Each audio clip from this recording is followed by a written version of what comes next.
Hi, good morning, everyone. My name is Chengshan Wang. I'm from Middle Tennessee State University Chemistry Department. And the title of my presentation is Use pMAIRS to determine both conformation and orientation of α-Synuclein 61 to 95 in monolayer structure with high resolution. So there are several keywords. What is pMAIRS? pMAIRS is a surface FTIR technology. We will discuss this in details later. Then second is, what is the α-Synuclein 6195? It's a peptide. What is peptide? Peptide is a link or a molecule formed by amino acids. All the amino acids, there are 20 amino acids in nature. All the amino acids has a amine group, has a carboxylic group, but the only difference between the amino acid is R group.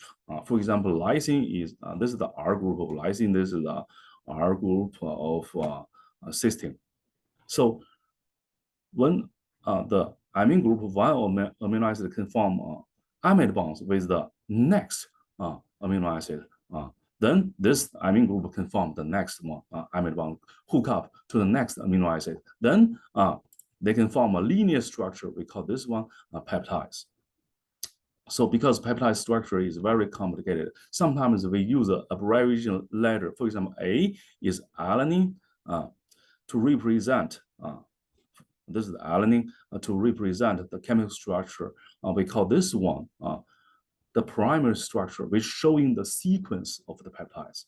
And this primary structure can further fold to form secondary structure like alpha helix, beta sheet, and random coil.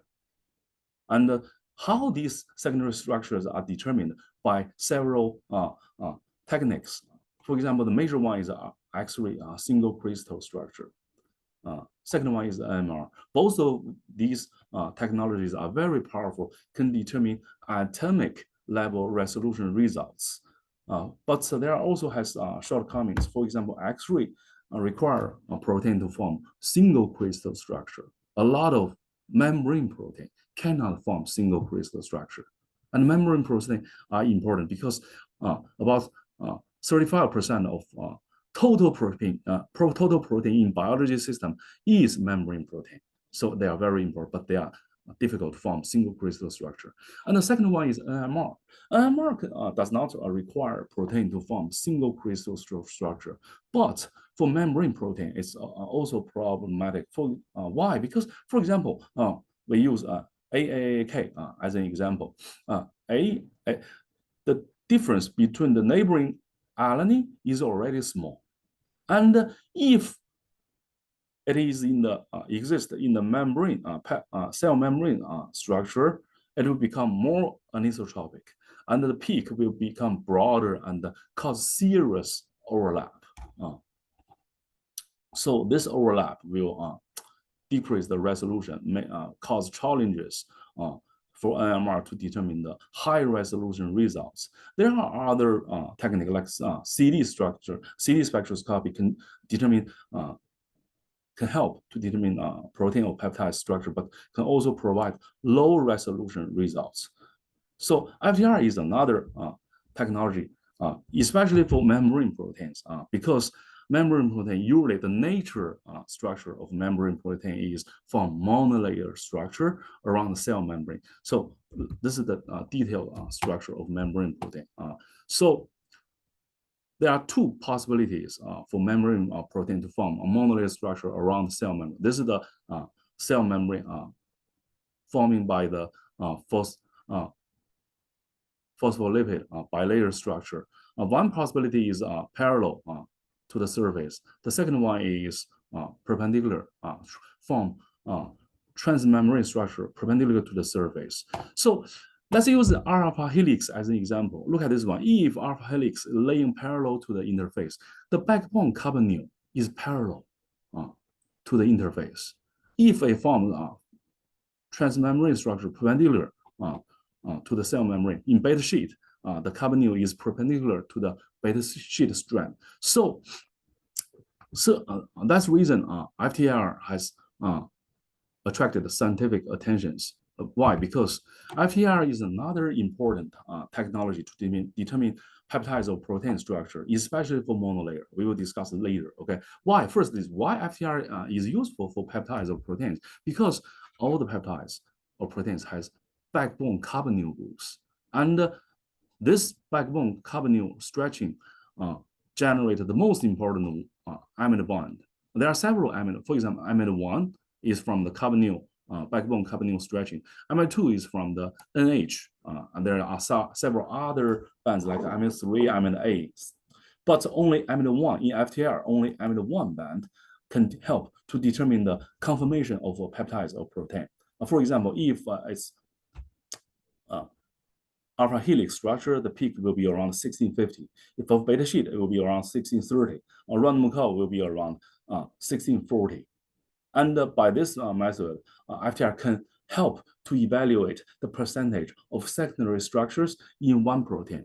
And more importantly, for membrane protein, surface FTR is very powerful to determine the orientation. There are two popular technology of surface FTR. Number one is pMAIRS. Number two is pMAIRS. pMAIRS will be used for this presentation.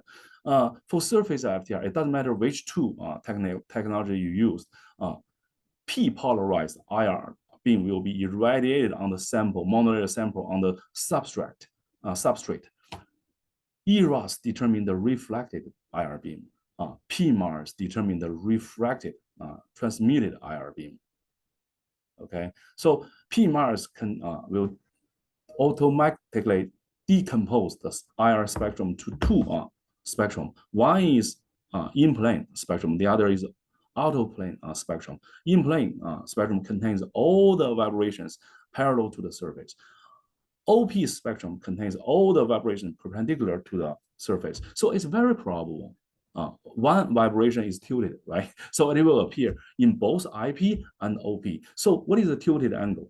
Can be very easily determined by this equation, the peak intensity in IP over the peak intensity over OP. Then by this equation, you can calculate the tilted angle of a vibration. So then we use what is α-Synuclein 61 to 95. We use this is the technology of this presentation. What is sample? Sample is α-Synuclein 61 to 95. It's related to Parkinson's disease. Parkinson's disease is caused by the seriously neuronal cell loss in substantial nigra in a very small area in the middle brain to generate dopamine. This is the healthy substantial nigra. This is the substantial nigra for the Parkinson's disease patients. Okay, as you can see, a lot of neuronal cells are lost in the Parkinson's disease patient. In the dying neuronal cell, people find abnormal aggregations in the dying neurons compared to the healthy one. We call it Lewy body. Lewy body, the major component of Lewy body is α-Synuclein. Major protein component is α-Synuclein. And α-Synuclein, people continue to do research, find the α-Synuclein is a small protein or big peptides with 140 amino acids in the sequence, in the primary structure, as we discussed above. So the red part is from residue 1 to 60 is N-terminus. The blue part is from 96 to 140 is C-terminus. These two terminals are not involved in the aggregation caused the Parkinson's disease. The most important part is the black one from 61 to 95. This is the target of this presentation. So this part, the black part, 61 to 95, is responsible for the aggregation of α-Synuclein. And actually, 61 to 95 is also called NAC. Is also called NAC part. NAC part is very, very important. Sometimes it's more important than the whole protein. Why? Because the NAC part is also determined in the Parkinson's disease. In addition, the NAC part, 61 to 95, can co-aggregate with beta amyloid to cause Alzheimer's disease. The co-aggregation is also detected in the senile plaques for Alzheimer's disease patients. So NAC part is very important. So we decide to use pMAIRS to analyze the structure of NAC in this presentation. And the NAC is similar to the whole protein. It's a random coil in aqueous solution. Then in phospholipid, it's from alpha helix. And in the Lewy body is beta sheet structure. And another very interesting but overlooked for a long time is α-Synuclein is a membrane protein. Alpha-synuclein is a very abundant protein in the brain, about 1% of the total protein in brain, but it's not evenly distributed. It's accumulated in the presynaptic terminals. So there is a high concentration of the cell membrane structure or vesicle structure. So what is the cause of this accumulation? So this is the zoom-in structure of the phospholipid bilayer structure. So phospholipid bilayer structure can be further divided into three parts. Number one is the hydrophobic tail. Number two, hydrophilic. Then there is an interfacial layer, lipid-water interfacial layer. This is very similar to the air-water interface by this paper.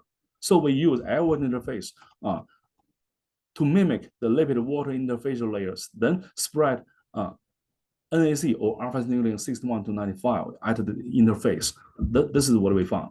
Okay, this is the isotope of NAC 61 to 95 alpha-synuclein. Then this is the stability. What does these two curves mean? This means it forms a very stable monolayer at the interface, at the air-water interface. Okay, so why is stable?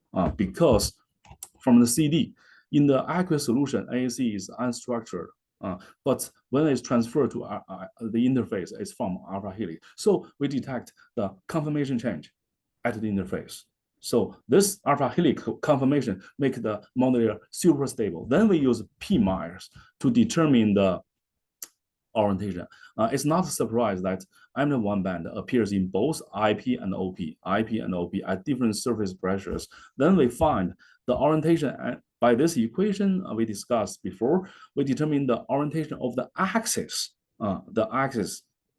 because the carbonyls is almost parallel to the axis. We determine the axis is 30 degrees. So which one is the case? Which one is, there are two possibilities. Number one is all the 35 amino acids is tilted with 30 degrees. The other possibility is one terminal is more parallel, the other terminal is more tilted. Which one is the truth? This is the problem for FTR. FTR can only, traditional FTR can only determine roughly overall orientation. They cannot distinguish these two. To distinguish, to investigate which one is the truth, I introduce carbon-13 isotope to a certain residue amino acid in the 61 to 95, the NAC part. Okay, I introduce it to 93G. Why?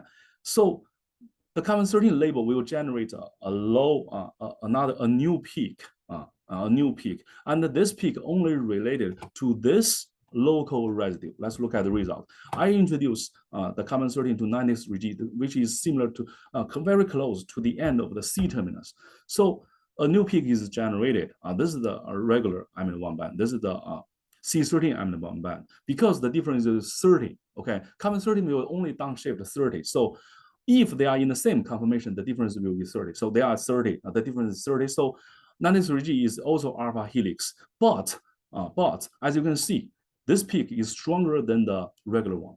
This peak. So what determines the peak intensity? Two factors. Number one, how many? Number two, how parallel, right? Because there is selection rules. So because I know regular one contains 34 amino acids, this one only contains one. So this one is stronger. That means 93G is very parallel to the surface, almost zero. So same thing for the OP. This peak is not detected in the OP. So which one is the truth? This one is scenario B is the truth because C terminus 93G is super parallel. Then the N terminus may be more tilted.